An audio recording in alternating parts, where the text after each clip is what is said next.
Good afternoon, everyone, and welcome to the STAR&D session, Fighting the Culture of Sexual Violence. I'm Amy Geist, I'm an Assistant Director in the Student Activities Programming Office, and it's my pleasure to introduce our panel today. Before we get started, if you haven't already signed up for CEU credits and Endeavor credits, please do that at the back before you leave. And then also the video from today's session, if you want to watch it again or you want to share this with other colleagues that were not able to be here today, will be on the STAR&D YouTube channel, which you can get to through starnd.nd. starnd.nd.edu. Also, your departments should have received a copy of the fall calendar, which is posted in the back. So take a look for that for additional things coming up. We have another session in October that is on student and staff leadership. So to introduce our panel, I'll go in the order that they are on the screen here. Sister Sue is the co-chair for the Committee on Sexual Assault Prevention. She has a doctorate in educational administration and a master's degree in counseling. She's a former rector here at Notre Dame in Residence Hall and has lived in residence for another 5. And prior to coming here, she was an assistant dean for student services and also lived in residence. Dr. David Moss is Assistant Vice President for Student Affairs, Student Services. He supervises the Counseling Center, the Office of Alcohol and Drug Education, Multicultural Student Programs and Services, and University Music Groups. He currently serves as the Interim Director of the Gender Relations Center, and he is the co-chair with Sister Sue of the Committee on Sexual Assault Prevention. He has a master's degree in counseling and human systems and a PhD in counseling psychology from Notre Dame. Elizabeth Moriarty is the Assistant Director of the Gender Relations Center. She has a bachelor's degree from Notre Dame in theology and also earned an MDiv here. She served as an AR in Breen Phillips Hall during her MDiv program, and she supervised a transitional house for women in recovery from drug addictions. She's done work in ministry in the Catholic worker movement and as a jail chaplain and as a paralegal. She helped to start a field placement to create pastoral resources for educational programming for survivors of sexual assault, and worked on projects such as Take Back the Night, and co-founded the Out of the Shadows support group for women survivors of sexual assault. Margaret Farrow is the assessment and prevention counselor and co-advisor of Pillars for the Office of Alcohol and Drug Education. She has an MSW from the University of Wisconsin-Madison. She is a sexual assault resource coordinator for students experiencing or accused of sexual assault here on campus. And she has previously worked in higher education recovery advocacy as a K-12 school social worker, and has volunteered with a variety of community organizations working to combat alcohol abuse and interpersonal violence. And she is active with the South Bend Catholic Worker community. So please join me in welcoming our panel.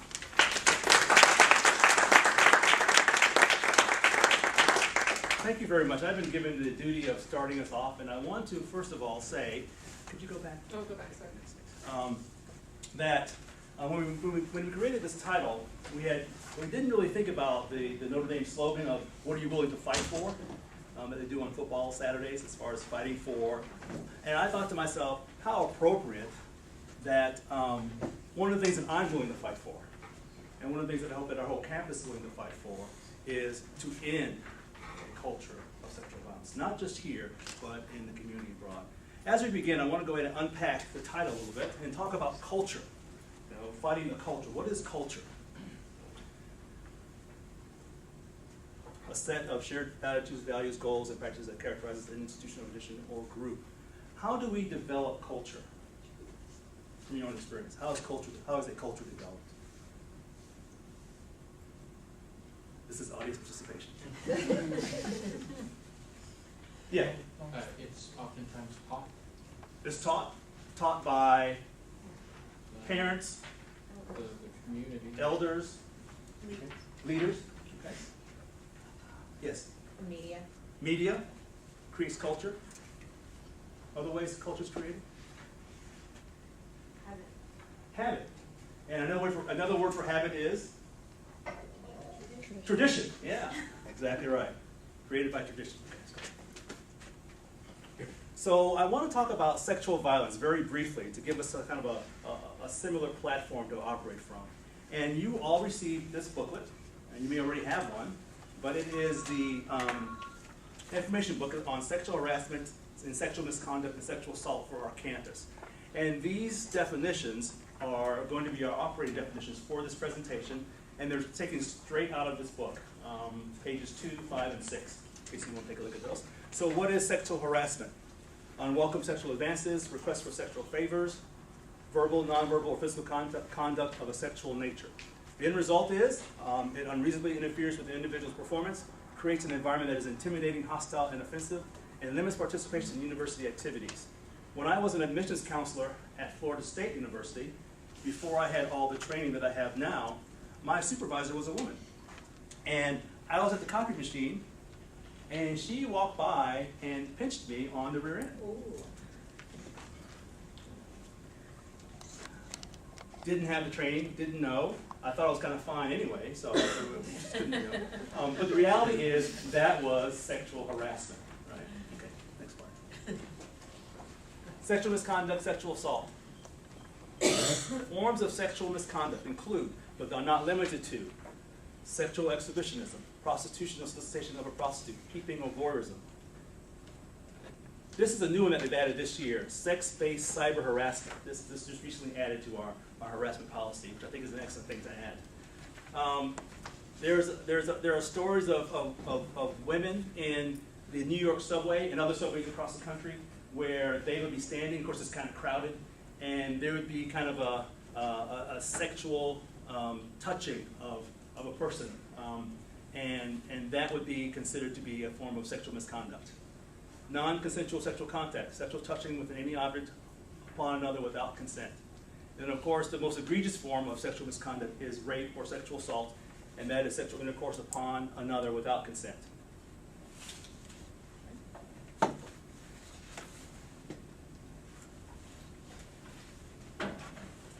I'm going to talk a little bit more about the culture of sexual violence. Christian Smith on campus just released Lost in Transition. And Sister Sue, that's right, pointed out it's on the cover of the Observer today. But one of the things that he talks about is the sexual climate in the emerging adult culture, which for those of you who don't know is that age group that we're working with, leaves many feeling entitled to act aggressively in pursuing sexual encounters, especially when alcohol or drugs are involved. According to the ACHA, the College Health Association, 50 to 70% of all sexual assaults involve alcohol. On our campus, obviously that's closer to 100%. They didn't have the exact data, but I believe it was about 97%. So we know that this is relevant to our campus as well. The expectations and practices lend themselves to creating tricky situations that easily lead to unwanted, coerced, and forced sex. And those expectations and practices include the hooking up culture, kind of vague romantic relationships, the alcohol in the parties, lack of boundaries, not as much involvement by older adults kind of in this, in negotiating this scene, as well as that concept of, well, this is what's supposed to happen in college. When I get older, I'll settle down.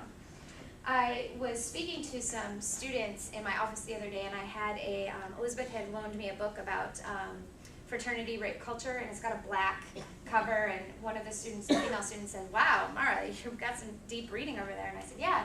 So we talked about it a little bit, and she said, "Well, you know, this is accurate. This is pretty close to what happens at Notre Dame. It's really frustrating, particularly as a girl, because I just want to go and hang out, and they all want to hook up with me." And it's like, okay. We talked a little bit about Jersey Shore and how, yeah, that's exactly what it's like when I go to parties. You know, that concept of kind of planning before the night even starts that tonight I want to go and get laid. Immediately following that, I had a student in my office who also commented on the book, a male student, and he said the same thing. I put the book away after that, and he said, "Well, Mara, I don't understand the confusion here. Guys just want to get laid. Like, of course we're going to use alcohol. It makes it easier." So this is a Notre Dame student, a student who I then argued with for about a half hour and said, "You know, you're not going to change anything. This is just how it is." And I said, "Well, we'll see about that changing thing." But he pointed out that shots make it even more easier than just giving a girl a beer. It's like, you know, we want to get laid. This is what makes it easier. This is how the world is. And that kind of is perpetuated through the media and through television. I'd like to point out that we're not, me personally, and through our presentation, we're not here to blame men. We're saying that this is part of the contributing factors. And of course, the female student said, "Yeah, well, we have the choice. We can go to the parties or not go to the parties. We know that this is their goal. We know what's going on. We know they want to get laid. We have the choice, and we decide to go anyway." like this visual that talks a little bit about the sexual violence continuum, and it puts oppression at the center. And oppression comes in a lot of different forms, as you can see kind of in those center circles. But obviously, a lot of these circles are overlapped, and provides us with the opportunity to kind of see how it's a spectrum. It might start with just kind of some media depictions, maybe some sexist jokes. Then we get more into harassment, flashing, which doesn't involve contact, which can ultimately lead to rape and murder. It's really rarely experienced as a discrete event. One's experience of sexual violence is experienced by all of these kind of categories together. Several opportunities for each of us in this room exist to kind of break this cycle. We've all heard some of those sexist jokes. We've heard the students making some of these comments that could be perceived as sexist or classist or homophobic, things like that.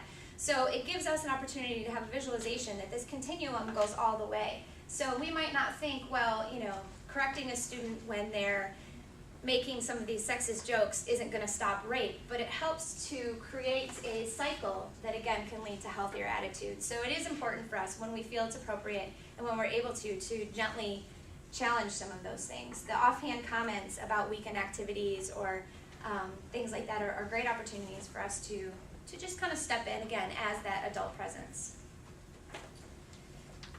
A lot of research talks about rape culture. So what creates rape culture? And it refers to kind of the norms and the practices that make rape seem almost acceptable, not in terms of this is an okay practice, but in terms of this is what happens in life, particularly date rape. And it, in some cases, makes it seem like it is almost desirable. We have a lot of media images of pornography and things like that, again, making rape seem desirable. And it's a culture that treats sex and sexuality as violent and violence as sexy, so that makes it difficult for people to discern. It's kind of a complex set of beliefs, and it really encourages sexual aggression by both sexes, and it supports kind of violence against women and violence in the name of sex. And this is a quote: "It occurs in a society where violence is seen as sexy and sexuality as violent. In rape culture, women perceive a continuum of threatened violence that ranges from sexual remarks to sexual touching to rape itself. It condones physical and emotional harassment against women as the norm. Both men and women assume that this is part of life. This violence is not biologically or divinely ordered. Much of what we accept as inevitable is in fact the expression of values and attitudes that we can change." So again, we have this culture that is created. It's just as easily uncreated. I don't think that's a word, but that's cool. So Peggy Reeves Sande did a lot of research. This was the book that was on my desk with fraternities, particularly in the 90s when there were a lot of cases. She was at UPenn. She touches a little bit on the cases at Duke later, but she talks about how these rape-free societies are characterized by sexual equality and the notion that sexes are complementary. So it's not a matter of, in her case, she talked about men who were like judging women as they walked by, judging whether they would be someone they'd want to have sex with or not, kind of having some of these, their meeting minutes from their fraternities were about the women that they had sex with and rating them. So again, this was part of creating this unbalanced cycle of sexuality. Sex is neither a commodity nor a notch in the male belt. She talks a lot about, again, if you're, that concept of manning up. If you're a man and if you're going to man up, then that means you're going to have sex. And that's kind of an assumption that a lot of these male-dominated communities kind of work with. The ethic of respect, not just for the individual, but the campus life is motivated by a strong sense of common good. A lot of times we might hear something and think, oh, well, they're making their own choices. This is what they're going to do, this concept of the individual freedom, things like that. But how are we contributing to a common good that facilitates respect if we have those assumptions? And I do it myself as well. We talk a lot about the dignity, fighting for rights, maybe in Africa or in Latin America. But how do we fight for the rights of our students when we know the party scene, the bar scene, things like that, and we know that students are being taken advantage of? So we need to make it more of a social justice issue for our students. We don't want to perpetuate again that mode of the cattle car parties where again people are taking advantage of each other and no one's really stepping up to make a complaint. I just wanted again to put that up there one more time so you can see all the different components and how these levels of oppression is really where we need to start looking.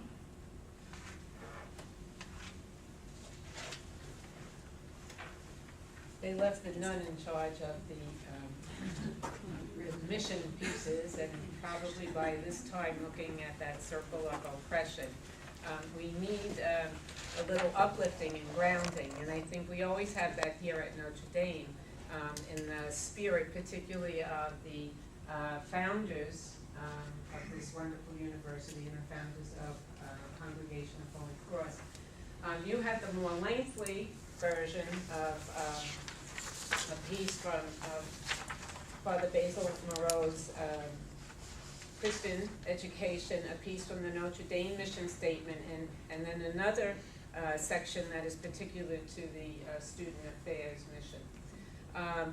And so I was encouraged to break this down even further for you. And these are some of the things I think that in all of the work and ministries that everyone does in this room, that we need to use as our center and our base for trying to address this particular reality that we have with sexual assault, sexual violence, and that entire circle of oppression.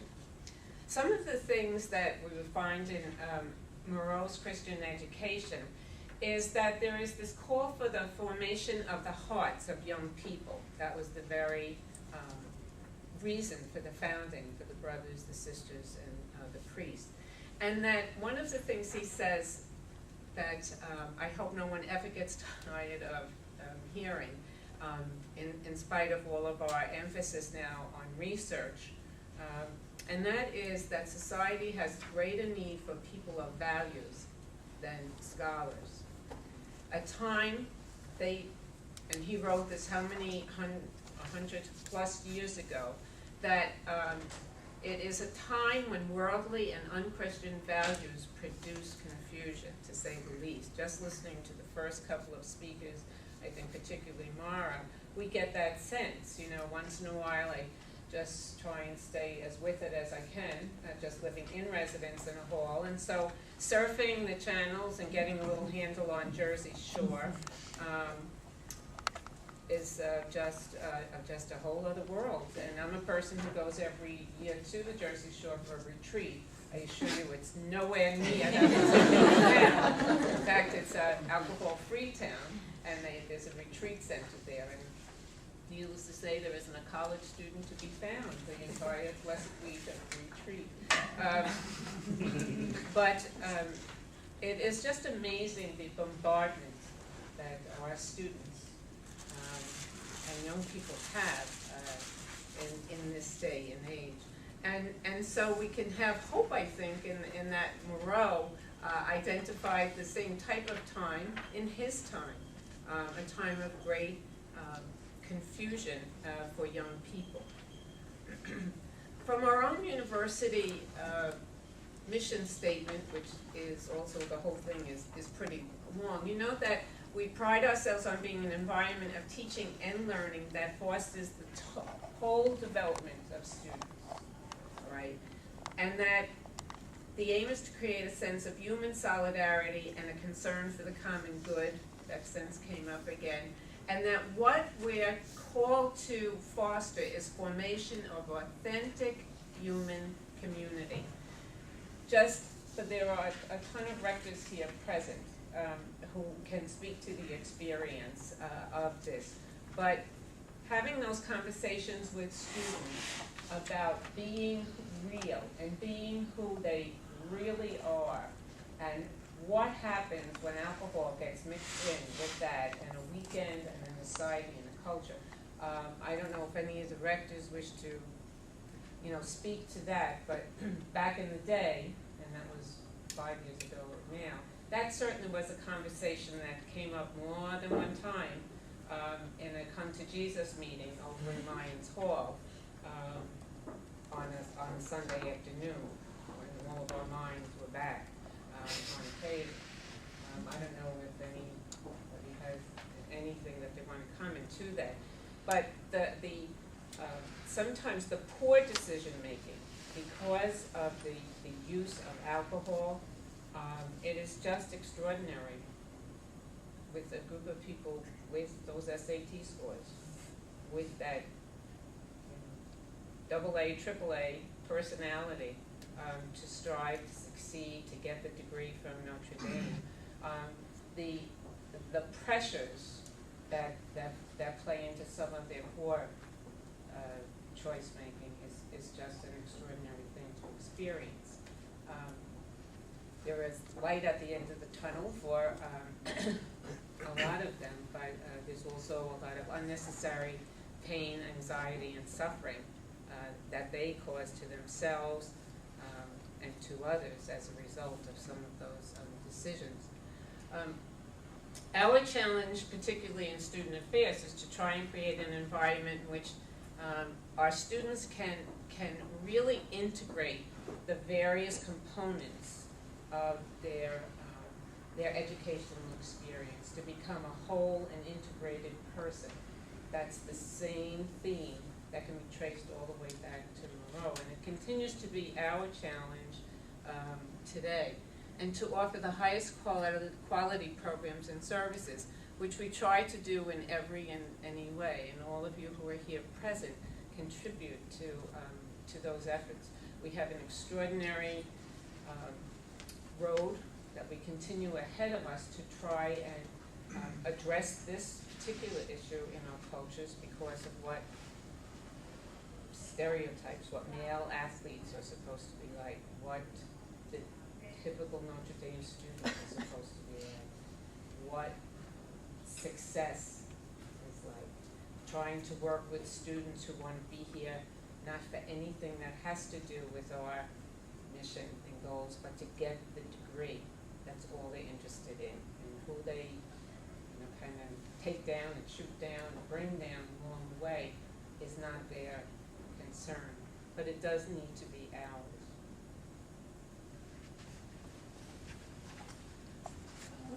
We're going to watch a short film. Those of you who attended the College Has Issues program, which is our the GRC's program that educates, the mandatory program that educates first-year students about alcohol use, the hookup culture, and sort of how that can create dangerous situations for the possibility of rape and sexual assault to occur, sort of educate them on resources and reporting, and sort of a whole number of things are jammed into that first part of orientation. This year we showed this film, which Rita Donnelly actually made with the film at the Counseling Center, so a good collaborator there with the Film, Television, and Theater Department. And so we showed this film as part of that program, but we felt it was important to show it again because it's a documentation of a real story of a student. We have a whole wide array of experiences with students in this room, so I think it's important to really ground it in the face of the people that we're here to serve and that we work with every day. And I'm of particular interest because this incident happened my sophomore year here at Notre Dame. This woman lived in my section. And this film was made her senior year at her request. So in 2001, at her request and the request of her male and female friends to do something, to share the story of what happened to her in the hopes that it would help our campus to heal and to sort of provide some impetus for people to take up this fight how we can help keep each other safe. So share that with Corey's story.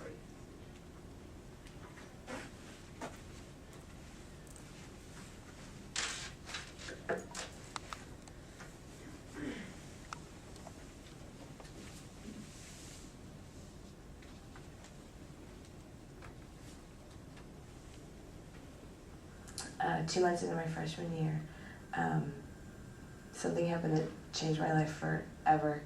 It was a Saturday night, and my friend and I were waiting for her boyfriend to call and tell us what we were doing that night and stuff. And we knew that he was going to probably be at this bar off campus, so we decided just to go there and maybe meet him there.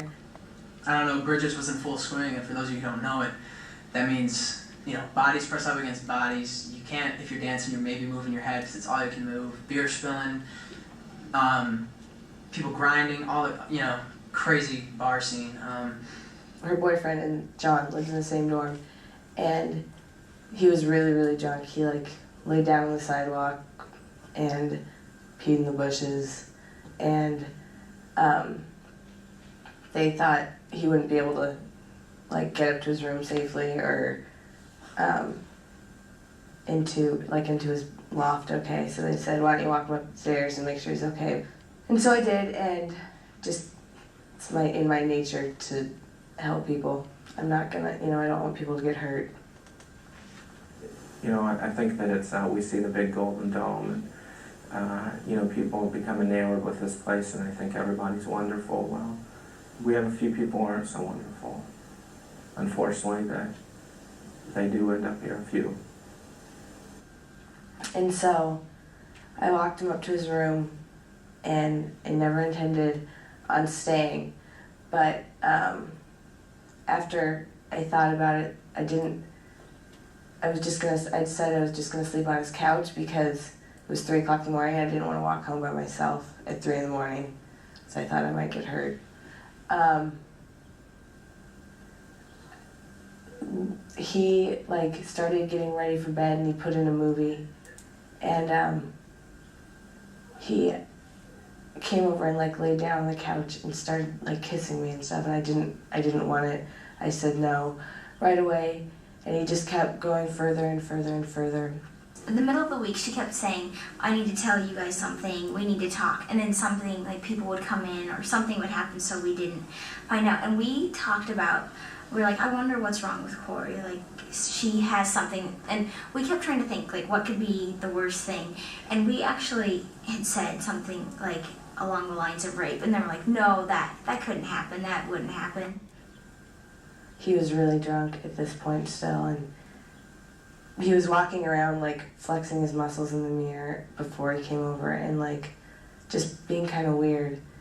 Then he started doing other stuff, and he took my shirt off, and I knew once I kept saying no that I knew what was gonna happen, I guess, and I tried to stop him, and he wouldn't. It was, and It was after Parental's, and I came back in and unlocked the door, not thinking that anything would have been going on. And I walked in, and I saw my roommate with no clothes on, and he ran up and slammed the door in my face, and I really was kind of oblivious to what was going on. I had no idea. he actually knocked on the door, and he yelled, sleep somewhere else. So he had locked the door, so. And so I unlocked the door again and came in, and he slammed in my face again and told me to go find another place to sleep that night. And so I did. I slept on the couch of our next door neighbors and had no clue what was going on in the other room.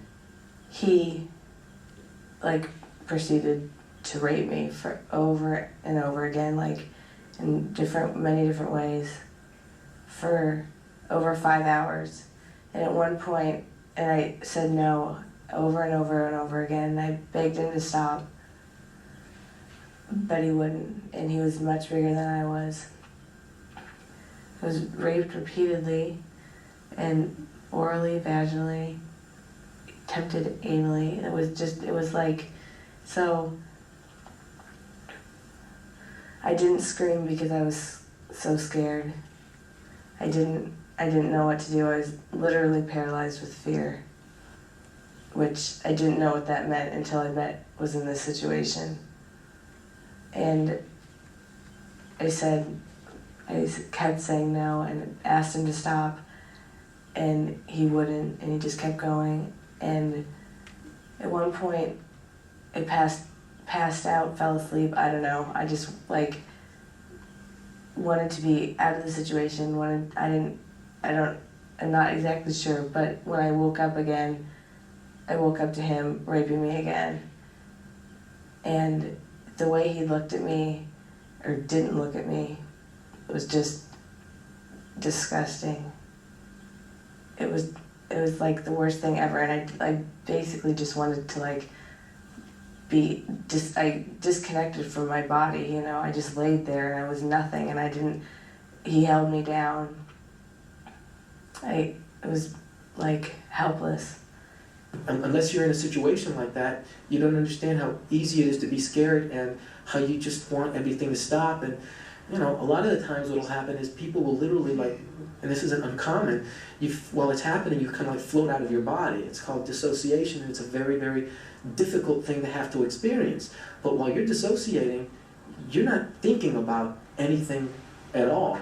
To be asked what you were doing while it was happening and why you didn't scream can be very victim blaming. And unfortunately, many victims of sexual victimization end up blaming themselves way too frequently as they try to gain control over what occurred.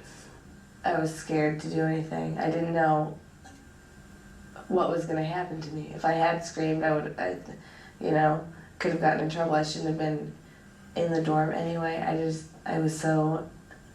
I felt trapped by like everything. Him, like he locked the door when we came in, the rules, you know, just, I was afraid to do anything, afraid of what he would do to me. It was really hard on the room, like night after night, there were tears after tears, and I never knew what to say or what to do. You become a secondhand victim, definitely. And when she told me that freshman year, I was like, no, it's fine, you know, it didn't happen to me, I can deal with it. And even my parents, they said that like it was affecting me like so much more than I thought, and it definitely did, because you never think that that's going to happen to anyone close to you, you know. And for it to happen to someone that you live with, it just, you see it all the time, every day. For the longest time, I was kind of just worried about helping her, not realizing that it was also affecting me and my friends around us. But I think that being at going to the counseling sessions with her was probably the easiest way for me to get through it, because in essence, I needed the same healing process that she did, and I wasn't assaulted. Nothing happened to me, but I needed to go through the exact same kind of healing process. I knew that there was a lot of pain there, but there was also kind of a courage to take care of the situation, to make sure that she was getting the assistance that she needed to get, but that also that the university would respond the way that we could. It was midterms. I didn't tell anybody because I did not want to burden people with, I knew it was going to be a big deal to people. So I just tried to say, this is my fault, or not. I wasn't even calling it rape, so I was just saying, I'm just a slut right now, basically. It made it easier to deal with, I guess. And I sort of just pushed it inside for a week, except for it was eating me up. And I wanted to tell somebody so bad because I didn't know what to do. But I didn't know who to tell. And I didn't want to hurt my friends because I knew it would. I just remember her telling me. And I don't know, as we sat there and talked about it, I mean, she was bawling, sobbing, those kind of things. I remember the Friday night that she did tell us, and it was the night before she was going home for fall break, and so I remember that was probably like my first all-nighter at Notre Dame too, and staying up and talking. It was unbelievable because I never knew anyone that had happened to. I never thought that I would know anyone that would happen to. I think that one of the most important things is that you can't prepare yourself. I mean, there's no way in saying that. You can't say, okay, well, I know everything about this situation. I'm going to stay away from guys. I'm going to stay away from this. I'm not going to go out at night, because that's ridiculous. I mean, it's taking things to extreme. And plus, you're never going to be prepared. I mean, as we thought we knew, but you don't. They sat me down and tried to tell me all this, and at first it was a big emotion of disbelief, and I couldn't believe that the person I lived with could possibly hurt someone like this. And that was the really striking thing about it, that I couldn't believe that it happened to people I knew. I couldn't believe that it happened to the person I lived with, and that it happened in my home, and that I actually walked in on it and did not know at the time. So all these things just really struck me and gave me my first initial reaction of, I can't believe this happened, and not here, not at Notre Dame, not with people I know. I think it's important for every man to know that they're probably going to come in contact with not only 3 or 4 women in their lives who have been sexually victimized, but 1 or 2 buddies who have been sexually victimizing other people.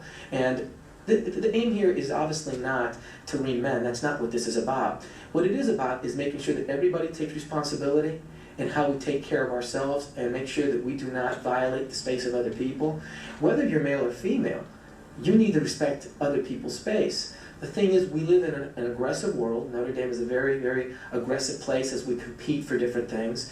And at the end of the day, when you're tired and you want to be able to find relief, if the only way you can find relief is by forcing someone to do something that they don't want to do, you're not going to be good for yourself, for your family, for Notre Dame, for anybody.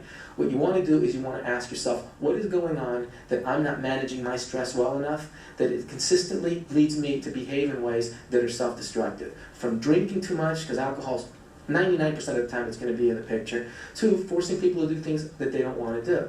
If you're one of those guys who's offended because you feel as though in this presentation we've typecast all men, I'm just going to challenge you. You've got friends, and your friends are behaving in ways that they think is okay. And I'm going to challenge you. Since you don't like men being depicted this way, they're doing you a hell of a lot more harm than I am by talking about it. Talk to your friends. Let them know it's not cool. I mean, I can sit here and tell you, would you like for your sister to be? I think we're way beyond that. When I was a kid, that's what I used to hear. What you got to do is ask yourself, do you want the people who you associate with to be behaving this way with anybody? And if the answer is no, do something about it.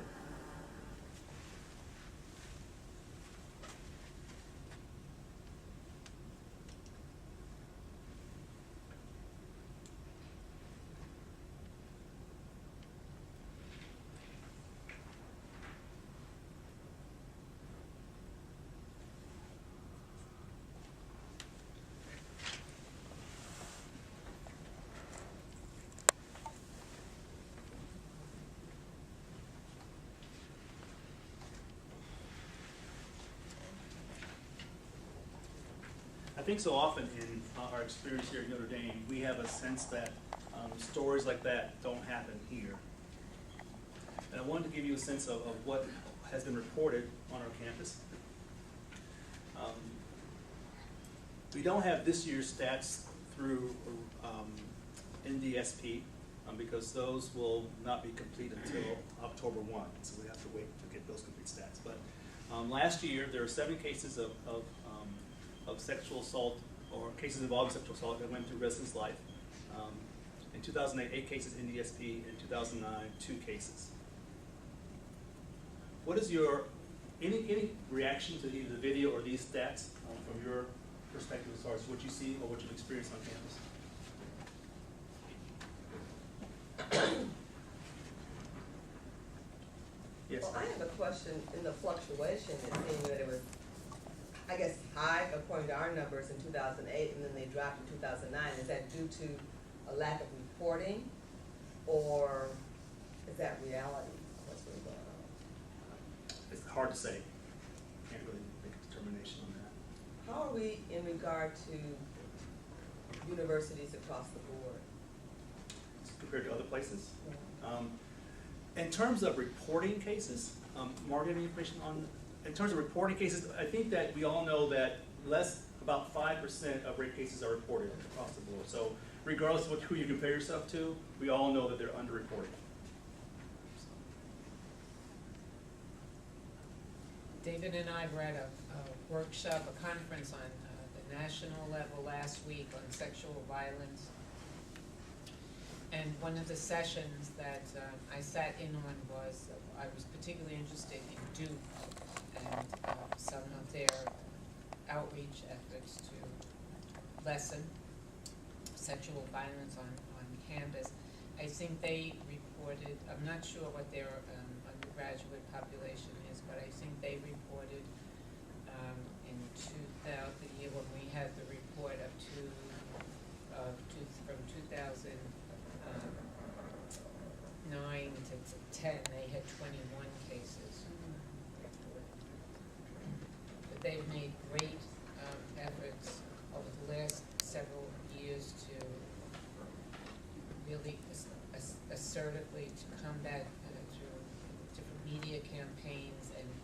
bystander training to lessen sexual violence and to encourage reporting. So, in a sense, they were happier with their rising number because it means that people were reporting. And so there are a number of reasons why individuals don't report. So some of them feel as though this is a private matter, that it's not something that they want out in the public venue. Like me, when I was pinched by my supervisor, it wasn't that big of a deal, kind of a minor incident, things that didn't really matter that much. There's also a fear of reprisal sometimes with these individuals. They don't necessarily want to feel threatened by the person who might be the perpetrator. There is, and because in most of the cases of sexual assault, the person knows the perpetrator, that there is that relationship that's there. And so there is a case of a person trying to protect, would not want that person to have any ill results as a result of going through a case.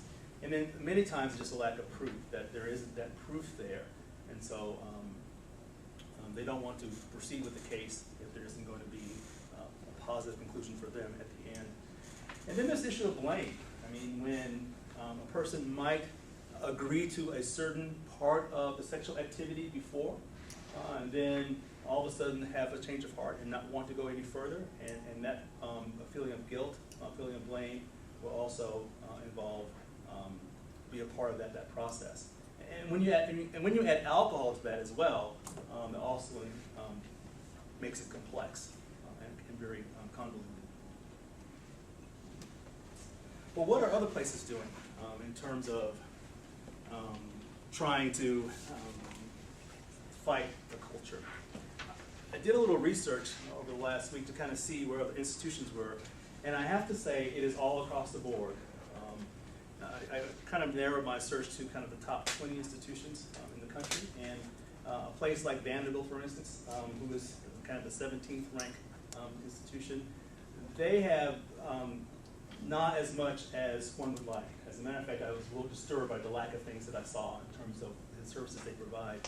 They basically have an office or an arm in their security department that can provide you with programming if you request a program.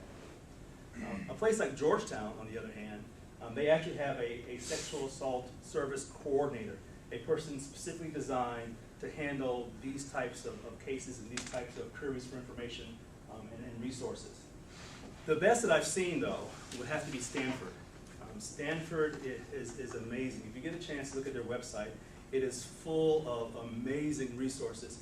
And the thing that is so impressive about Stanford is that they didn't just limit their resources to agencies or departments on their campus. They're spread throughout the entire community. It's a holistic public health model that really makes a lot of sense as far as the things that they're doing. So those are kind of some of the things that we see across the board, from very minimal. And I would say that we are on our campus right now somewhere in the middle. But we're actually moving more towards the Stanford model as time progresses.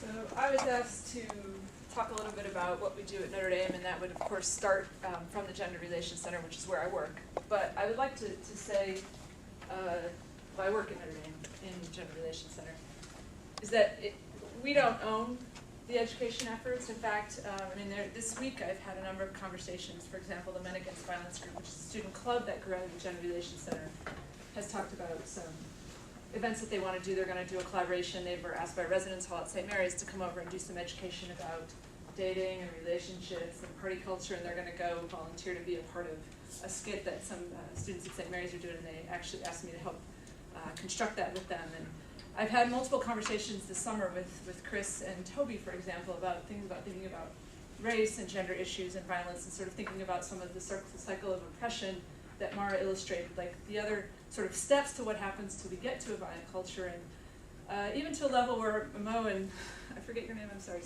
Christina, who's the new catering and events manager at Legends, we're going to work together on a dinner for Sexual Assault Awareness Week. So there's a breadth of people doing things related to fighting sexual violence and in any number of ways. And so in student life, I'd like to just keep in mind, like, some of the stuff I'm going to share about the Gender Relations Center is very much immersed in that, and that's sort of the culture of my office and my work.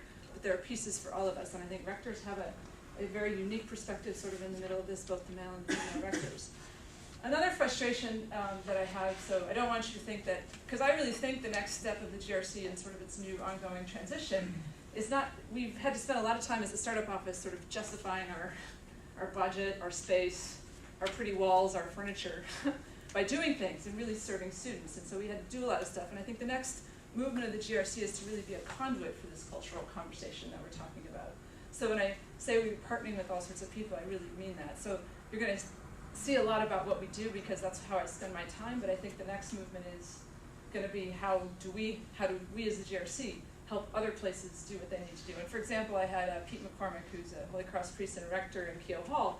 He and I are starting a dialogue about doing some programming about thinking about men, just what it is to be a man in this culture, and bringing in some speakers to sort of talk to the young men in the hall, and maybe a couple of men's halls getting together to do this in a real positive way, talking about healthy sexuality. What does chastity mean? What does it mean to be in relationship to other people? And I think part of the frustration sometimes that I feel in talking in these sort of talking about fighting this culture of sexual violence is that sometimes we jump from what does it mean to be healthy people? What does it mean to be in healthy relationships? And I've been in a lot of tense conversations lately where I think a lot of men, in some cases rightly so, in other cases I would challenge them, like Nick Franco said, I want to challenge you, feel really defensive. I think in some ways we should all feel defensive and uncomfortable by this topic because it gets at really hard places, and there's a lot of ambiguous situations, especially when alcohol is involved, and you know people. These are complicated issues, and we have to think creatively about how to engage them, and that's, I think, at the heart of what the GRC does. And I brought up the mission statement because in some ways fighting this culture of sexual violence, it is embedded in our mission, because we were founded to create a healthier culture at the University of Notre Dame, really engaged in the moral formation of our students, and with the Catholic identity and mission of the university, our guiding light. And part of that is really sparking healthy dialogue with students, with colleagues, and others. So this is the foundation from where we start, and it's founded on a belief that all of us have an inherent human dignity that is given to us by God that we have to protect in ourselves, and we also have to cherish that in others. And I wish I got to have more conversations in this context than in some of the others. But the violence prevention and response is important because there's people who are in need of great healing, and that's also part of our work too. But I would love that the work that we keep doing is more a little bit on the front end so that I have to deal with less of what happens on the other side when someone is traumatized and violated. So the Violence Prevention Initiative is a big category of events. All of these events that I'm talking to you about are founded by students interacting with our office. The College Has Issues, the mandatory program, was actually an initiative initially of student government. And we got involved and really worked with students and continue to work with students to promote education for first-year students about alcohol and sexual assault. Sexual Assault Awareness Week coming up, a collection of a lot of events together. Really, we should be doing education and resources year-round, but sometimes you need a week of really concentrated things to bring some great attention. And I think a highlight of that week, there's many things that will go on that week, but two highlights of that week are a massive healing.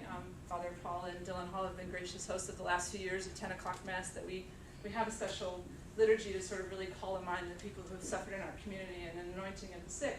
And the whole congregation, last year we had 50 people come, men and women, all different experiences, come forward to know that they needed, acknowledging that they needed to be healed, and it was special to be able to do that in a community. And then a Time to Heal dinner, which brings together speakers that talk about healing from sexual assault, student stories, faculty who have done research, men sort of talking about the need to be advocates and to intervene in situations, and so really a positive role for how men are essential to this conversation, along with women. So that there's some really great, beautiful things that we do this week, and specifically because we are at a Catholic university. SPAR, Students Forgetting Acquaintance Rape. This is some of our male fire starters came up with this, hence the boxing gloves, but to try to think creatively how to have tough conversations. So sort of say I'm going to the SPAR program, and that's single sex by residence hall. Students preventing acquaintance rape. How can we stop this from even starting? And so it's frank conversation about consent, about alcohol, and it's through scenarios that students wrote, and it's facilitated conversations with our peer educators. And we had pull back from this program last year because of the staffing shortage, but I'm hoping that this year we might be able to sort of roll it out again with help from colleagues in student affairs, maybe to staff some of them so that we could potentially cover all of the halls if that were mandated or if that people were really sort of interested in that. And then active bystander training, this is an ongoing development. This is something new that we've started in sort of the literature and sort of looking at what other schools are doing. How do you encourage people to get into challenging situations where they could stop a friend, a buddy, from really being a little too aggressive with a woman who clearly looks uncomfortable? Or a man approaching another man. It's not just opposite gender issues, it's the same gender issues, and men are also vulnerable to these things. That's one of the things that I learned in my course time with Hall staff. I really thought of this as a women's problem until I got on Hall staff and realized that men are survivors too. And that's something I just want to sort of call to our attention as well. I think a vast majority of cases happen when women are attacked by men, but it still happens the other way, when women attack men and women attacking other women and men attacking men. And these are very complicated issues. But active bystander training, how do people can be resources and refer and intervene and sort of challenge behaviors and situations before they end. And our students don't like to get involved in uncomfortable situations. So it's good lessons for them, but I think for all of us to think about how we can engage. A fine arts workshop to think about creative ways to talk about a culture of healing and addressing violence. We did a thing with the art department this year where we handmade silkscreen posters and letterpress prints, some beautiful images, and the process for students to think through artistically how to address these issues. The Time to Write writing workshop and literary journal, that's a collaboration with fine arts writing masters in creative writing students, facilitating a writing workshop. We've had great numbers of men and women in the last few years, and if you're interested, we have a simple, just little journal that collects things from that workshop that you can take with you that talks about some of these stories. The idea is that oftentimes stories don't get shared. People keep things silent, and it perpetuates a cycle of feeling alone. And I think a whole point of our sort of campaign and violence prevention initiative is to help people know that they're not alone. This is a room of people who clearly cares because you took time to be here. So I think if there's any message you could convey to students in whatever capacity you serve them is that you're not alone, and to make it clear that you're someone that they can talk to. And these programs are designed for different ways to people to share their stories or to listen to the stories of others. And hopefully, maybe it's not something they've experienced directly, but because we're all part of the body of Christ, if one of our members is wounded, we all are suffering. And that's again, another thing that undergirds this initiative. These are serious and dense issues. My friends like to tease me, well, what do you do for fun?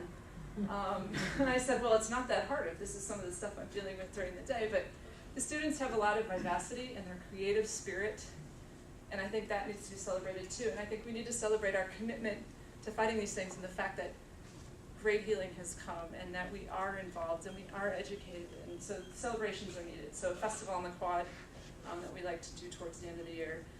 A few other things, Take Back the Night, a national movement. We participated last year with St. Mary's, jointly planning and executing this event. And we had at the peak of it 140 students standing out on Holy Cross Hill, listening to people support each other and share stories, and there was music and hospitality. And leading up to that was a march around campus and a prayer service at the grotto is where we started. So it was an incredible event. That was the most students we had ever had, and the energy was just captivating, even as it was raining that night, so we were all crowded in a tent together. And ironically, it was a spot where an attack had been reported the night before, and this event had been planned for months. Out of the Shadows support group is for women who are survivors. It's facilitated by SOS. And Amy mentioned in her introduction, I was a co-founder. I was a spiritual advisor to this group when it started as a grad student. Because as an assistant rector, I had a number of hard cases, mostly with women, but actually 2 men that I sort of worked with as friends of people I knew in my hall. And just a place to talk about what has happened with peers is incredibly healing, but also how do we do this in a pastoral way? What's the response from the Catholic University? This isn't a therapeutic group. This isn't through the counseling center. They have counseling. This is different. But this isn't just showing up and having pizza and hanging out. This is more serious and more intentional. And so we talked about a safe space that people could come and share their stories, and this was dedicated for women because that was where we found the greatest need. And that's still ongoing. Starts up October 2nd. So I have cards for that, and that's another great way if you want to think about concrete ways to be resources to students. Those of you who work in offices and in halls, what have you, please take cards and just share them with people. It's great for men to have these cards too, to share with their women friends, because oftentimes men are the first to hear a story from a woman. And then finally, we developed, we meaning Heather Russell, when she was the director, developed some curriculum a little bit with my help filming a video. We did 2 segments, rape and sexual assault and one on sexuality in general, for the PE Wellness and Contemporary Topics class that all first-year students have to take. So clearly, comprehensive approach, things going on here. And I go through this not to overwhelm you, but to show you when people come to you, I'm happy to sort of be a resource to you when you say, well, what can we do? And you want some help with programming, that's what our office can do. And it can be plugging into one of the things that we're already doing, or maybe thinking creatively for something that would really tailor to your community or to your office or what have you. And if you just want to call and talk to me and ask what to do, I spend a lot of time listening to stories I have through my career at Notre Dame and can sort of help you maybe figure out some next steps too, if that's helpful to you.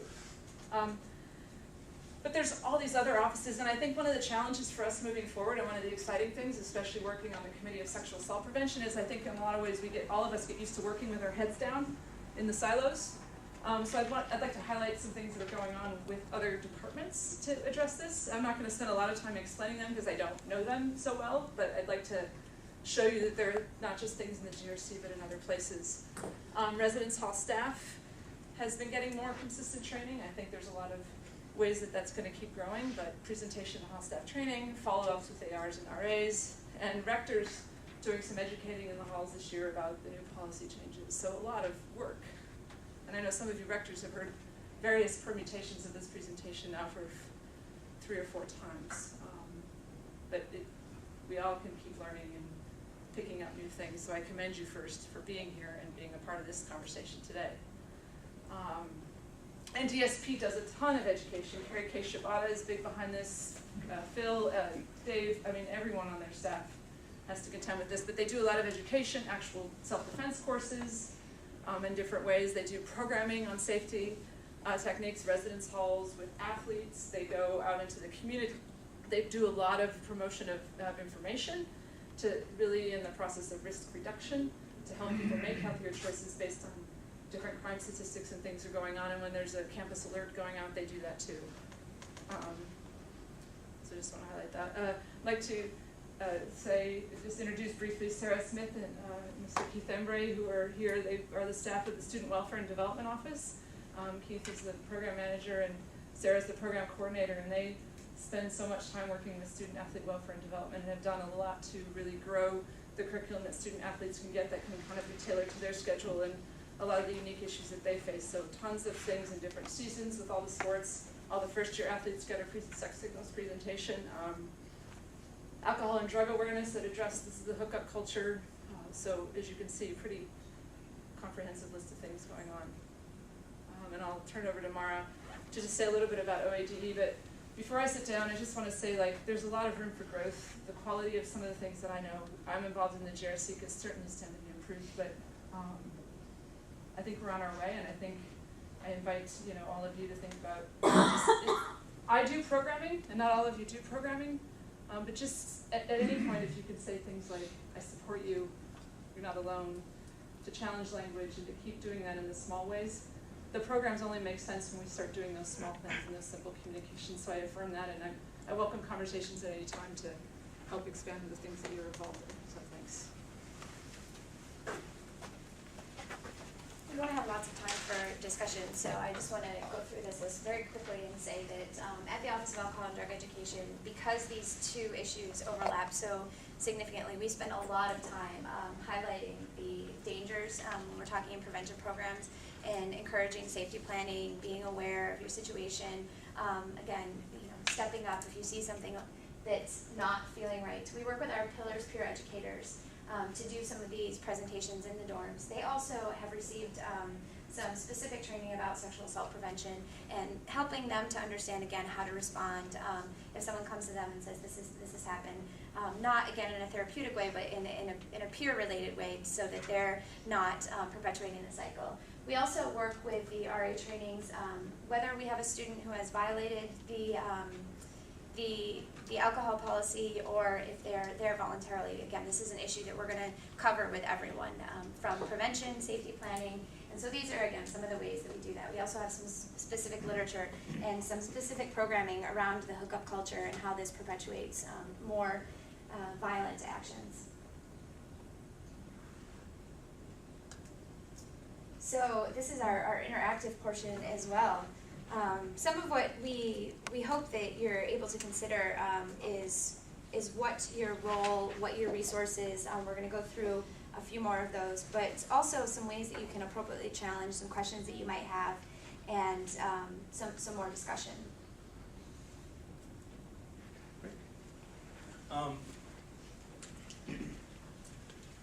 This, of course, you have this, right? So this is basically talking about very important information. And we'll start on this side of the room. Okay, so go ahead. What one thing at your table decide is something that you can do? Well, we talked about in these 3 levels of dealing with any kind of issue on campus: the awareness, the education, and the action piece. Is starting with an awareness piece and just making people aware of where they can go to get information or to be able to have a safe place to talk about these things. So we talked about, first of all, on an individual level, being able to have confidence enough to, when you hear or when you're around the situation, being able to stand up and say something about it, or to give people information that they need. And then also we talked about just like the Allied campaign that Core Council does, some awareness piece that we could put out there that would let others know that you're an ally in some way of this thing. Like we talked about even something like an email signature, where there's a little button. Everyone has an email signature. There's a little button that goes next to it that somehow always identifies you as an advocate of this particular issue. Okay. Great. Next table. We talked about the naivete that it won't happen here, or it won't happen to me, and just challenging that, in a certain way. And I think the awareness, just helping people be aware, like was echoed at the first table, was part of our discussion. Okay. Great. Next table. I think both being Raptors and men's halls, we were talking about the necessity for us to try to get past that feeling that men feel like, oh, they're blamed for all this, and to move towards some strong programming that would be more active bystander type training, that kind of thing that empowers them, the guys who we know are strong and have the right sort of values, to put forward that message to their peers. Next table. Well, we all talked about how great it is to see improvements over the last 10 years in this area, and how much more through self-defense classes and this video that talked about the importance of bystander intervention, or even after the fact saying that wasn't right, that men against violence. And in my own teaching, that I thought before the first football game to email my theology class and tell them that one of my best decisions as an undergrad here was to not drink my first year, and talk about the link of alcohol and sexual assault and the importance of speaking up when you see something. And I didn't do that, and I thought, well, it's too late, but seeing this makes me realize it's not at all too late, that I could do that this afternoon. That is an area that we intend to hit hard and often this year, that there is this intimate connection between alcohol and sexual assault. And so often, for instance, last year, I believe every case of sexual assault on this campus involved alcohol. And so I think so often our students don't want to acknowledge that connection and recognize that they're putting themselves in harm's way on a number of fronts when they overconsume alcohol. understanding here. Yeah, yes. We talked about one thing that, this is gonna sound redundant, but one thing we can do is talk about it. Okay. Because presentations like this are obviously important because people aren't talking enough about it. And we both work with students at a very different level and come at them from very different angles. And so we have the ability to have those conversations with students and we build positive relationships with that might be outside of the scope of our day-to-day jobs, but are still very important for us to be able to talk to students when they're not necessarily expecting it or looking for it. And I think sometimes you overhear things, right? They weren't necessarily intending to tell you, but you overhear. And Toby, like you were saying, having the confidence and having the ability to engage that, even though it may not be directly coming towards you, but still have the confidence to say, okay, well, listen, are you sure? And question and ask questions and move forward from there. Yeah, great. And I think sometimes because you're in a position that's different than the ones that we're in or that directors are in, it has more of an impact and can just raise the level of honest discussion and awareness. Next table. What we discussed was to remain vigilant, be proactive, don't shy away from it, don't hide from it. And in that proactiveness, we talked about we need some type of decloaking of how our media portrays this type of behavior as normative. And if it's a thing where you have our psychologists that work here, even our sociologists be able to get together, and you take a 30-minute episode of the Jersey Shore and really have the little things that pop up, we find those to be very effective at times. You know, this is not normative behavior. A snooky drunk on the beach is not cool. You know, our kids laugh about it and they say, oh, they're so stupid. But they continue to bombard it with it. Those are the people having a good time. Those are the people on the red carpet. So what they're doing can't be that bad. You know, so we just looked at it as, you know, you got to meet them where they're at and bring them where you want them to be. And so if that's where they're at, that's what they see, then let's decloak some of it. Let's have those type of conversations. And then my last thing was, you know, sometimes the way we put our information out there makes people hesitant too. You know, it's a reason we refer to STDs versus come talk about gonorrhea or come talk about herpes. Right? So we see come talk about rape, sexual assault, they're like, oh, I'm good with that.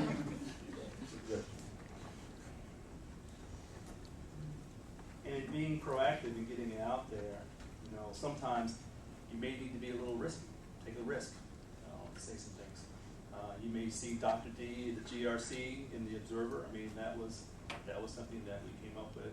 It's a little bit on the risky side because administrators don't typically publish editorials in the Observer, but I think that this topic is important enough that that risk was worth it.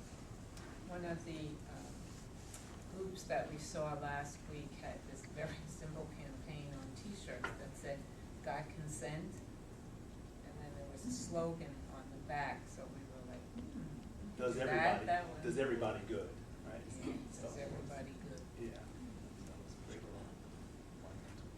Next table. We just talked about being willing to have the difficult conversations and to challenge behaviors and assumptions.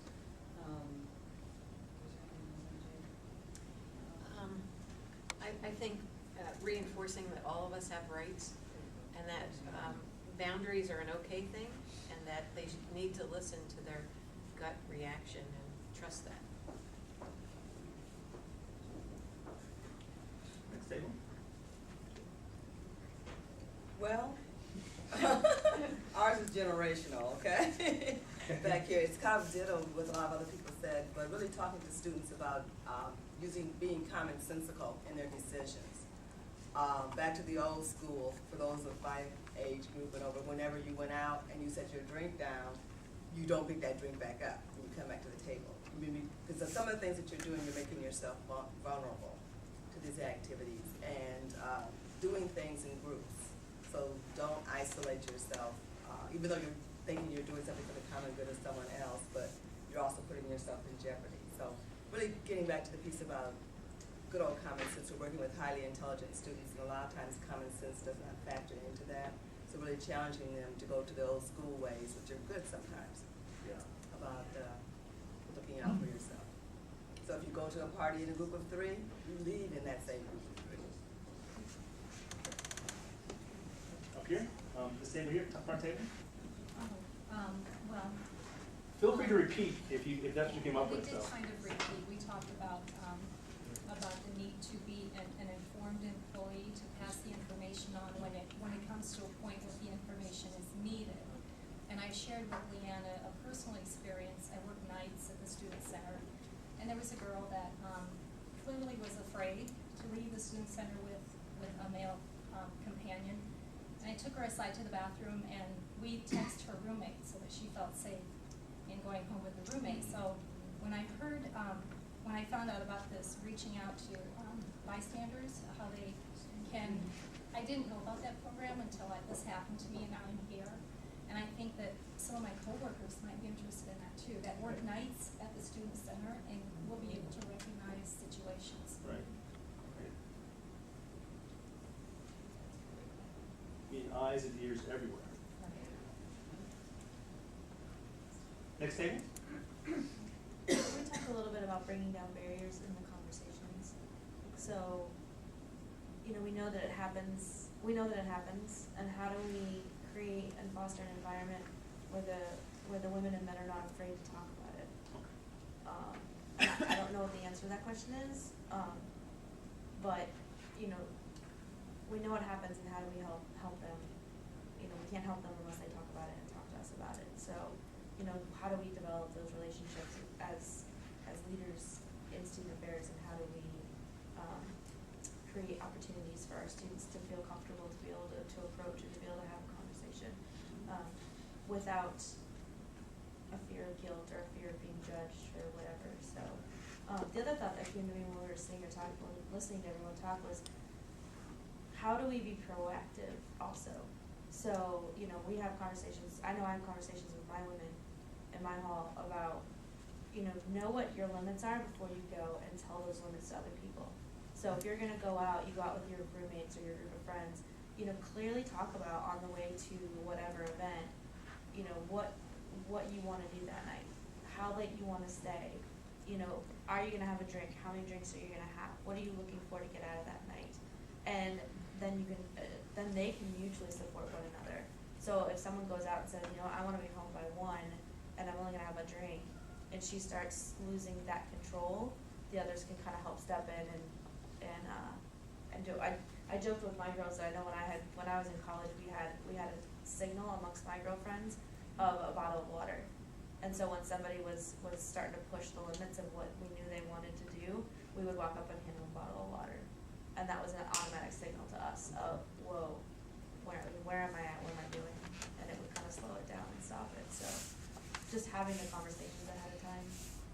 I think some of the fundamental things from my experience that I started to hear repeatedly, or even, I don't know that anyone's articulated this directly, maybe a few people, but thinking about intimacy and having conversations about intimacy and what it is, and even just in a sense of personal identity, like, who am I, what are my values?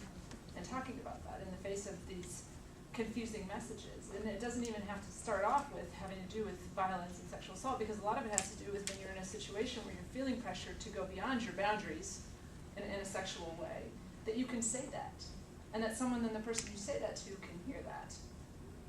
Or just even how you treat people in the language that you use, and sort of having a pause and being able to someone who can stand to be corrected, because I've slipped up in my language and I do this for a living. And to then be able to hear someone say, you gotta watch that. But that involves a lot about intimacy, vulnerability, trying to take risks, make mistakes, but I think a lot of it is just fundamental. So I think some of the stuff education we can do is prior to any of the violence piece, and a lot of it, actually most of it should be, in terms of just how do you have hard conversations. Anne Lamott has a great definition of grace. It's like grace is God being able to come to meet us and then never leaving us there. So how are we gonna go meet our students and be grace, and just not leave them there?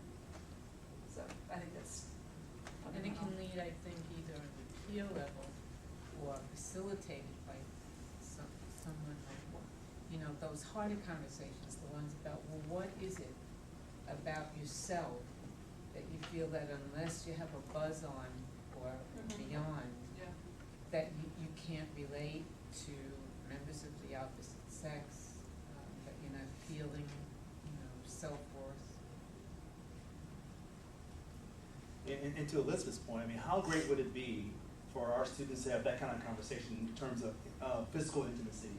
So before you even start, right, be able to discuss what your limits are, who you are, what's important to you, what you want to hold true to, So. I think especially for our men, like, I mean, our women have those conversations, generally speaking, but I don't know how much it happens with the guys.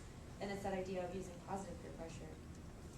That I'm sure there's a lot of guys on this campus who don't necessarily want to do what the culture is telling them to do, and for them to be able to have the courage to speak that and have other guys say, yeah, like, I agree with you, like, I value myself and I value the women that are around me, and so developing and fostering a positive peer pressure environment instead of just allowing this negative peer pressure to permeate our campus. Some of us are reading the Sex and the Soul book by Donna Freitas, and one of the things that she talks about is we all, glorify this hookup culture when we're together, we being students, I'm sorry, and then when separate, they say, wow, I really hate it, it's not something I want to be a part of, this isn't really me, but there's this sense of posturing, and so there's this groupthink. And so how do we empower the students to have these conversations in the group and to be able to say, actually, that's not really what I'm about, and that's not really what's fun for me at a party, and that's not really how I want to socialize, and that's not how I want to meet women / meet men. So they're saying this isn't fulfilling, this isn't fun, and this isn't making me happy, but they're still going with the group think, and so helping them to feel empowered to break that down, I think, is really important as well. Next table. We talked about a few different things. One just being, in the video, they mentioned how the roommate came back and the door was slammed in his face and was like, okay, well, I'm just going to sleep on the couch.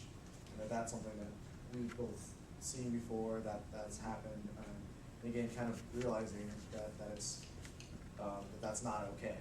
That you have that right to, sleep in your place, and, had, that happened, that scenario would have been eliminated. Also seeing kind of that level of aggression with individuals and again, and addressing that. So, whether or not there was an individual in that room, slamming doors on Friday nights when people are yelling and screaming, or think it's okay to, break something, but that's something that needs to be addressed by peers.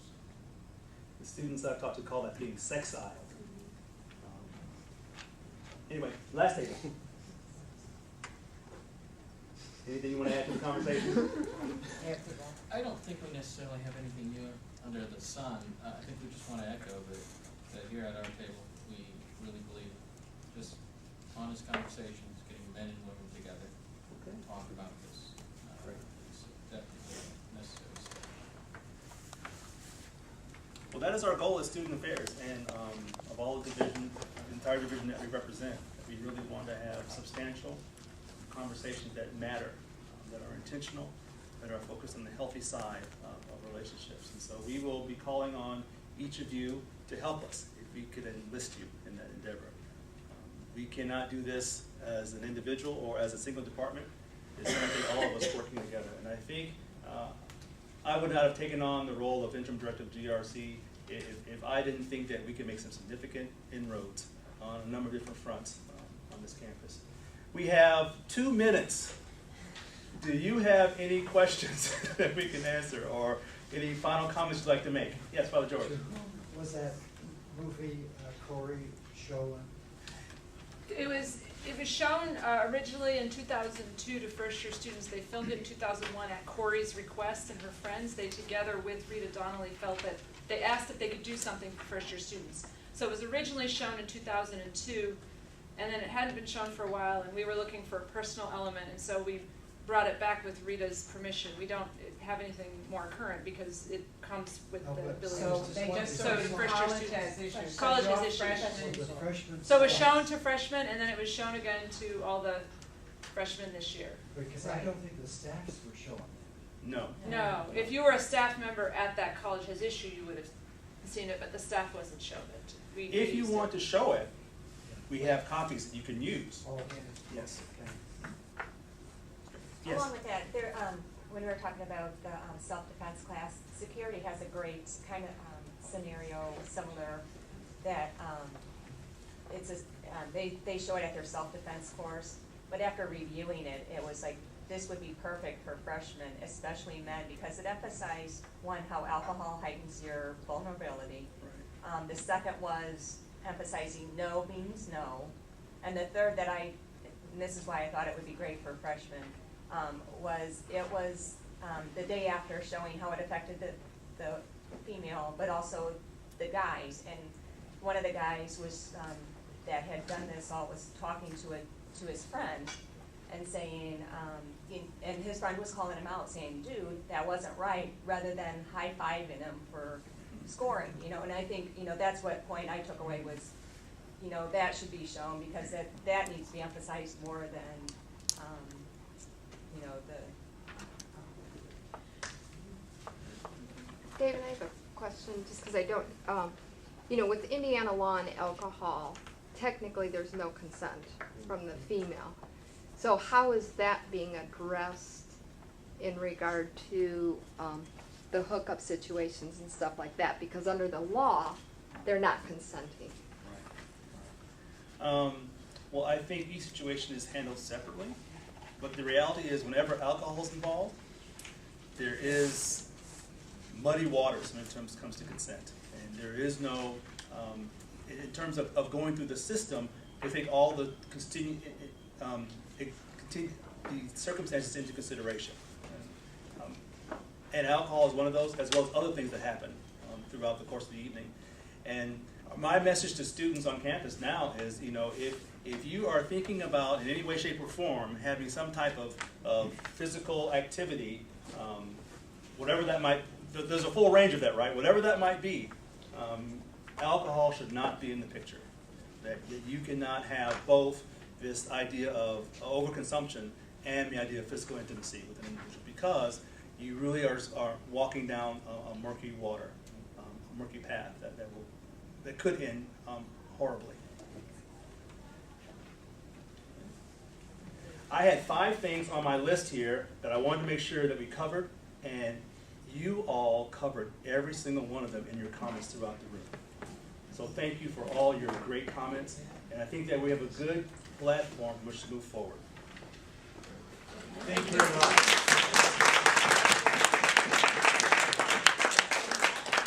You'll be receiving